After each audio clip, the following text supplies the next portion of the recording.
Fakt-motor dasturi davom etadi. Fuqarolarga pensiya tayinlash ularning mehnat staji va oylik maoshidan kelib chiqib belgilanadi.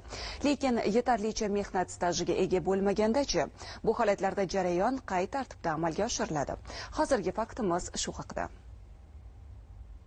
Amaldagi qonunchilikka muvofiq erkaklar 60 yoshga, ayollar 55 yoshga to'lganda va kamida 7 yillik mehnat stajiga ega bo'lsa, ularga yoshga doir pensiya tayinlanishi belgilab qo'yilgan. Xo'sh, talab etilgan mehnat stajiga ega bo'lmagan fuqarolarga ham pensiya tayinlanadimi va bu jarayon qay tartibda amalga oshiriladi? Fuqarolarimizda agar talab qilingan stajga ega bo'lmasalar, ijtimoiy qo'llab-quvvatlash maqsadida yoshga doir nafaqaga chiqishlari uchun 60 yoshdan ayollarimizga, 65 yoshdan erkaklarimiz chiqishlari mumkin.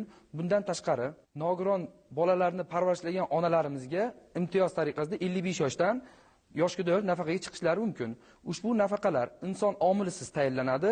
Ushbu nafaqalarni tayinlash uchun fuqarolarimiz Davlat xizmatlar markazi, inson markazlariga yoki mahallalarimizdagi ijtimoiy xodimlarga murojaat qilish mumkin. Ushbu nafaqaning miqdori bugungi kunda qat'iy belgilangan 745 ming so'mni tashkil etadi. Hozirgi kunda 86 mingdan ziyod fuqarolar shu turdagi pensiya oladi. Xuddi shunday holatda murojaatlar qay tartibda ko'rib chiqiladi? Nafaqalarni tayinlash to'liq avtomatlashtirilgan.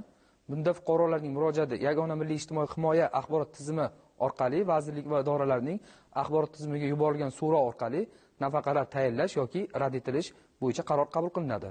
Bunda fuqarolarning nafaqalarini tayinlangani yoki rad etilganligi to'g'risida ma'lumotlar fuqarolarning mobil telefonlariga SMS orqali yuboriladi. Fuqaro tegishli yoshga yetmaganda yoki bo'lmasa pensiya jamg'armasi tomonidan pensiya tayinlangan holatlarda nafaqa tayinlash fuqarolarga rad etiladi. Ushbu tizim ijtimoiy adolat va fuqarolar farovonligini ta'minlashga qaratilganligi bilan bir qatorda pensiya tayinlash jarayonining shaffof va qulay bo'lishi imkonini ham beradi.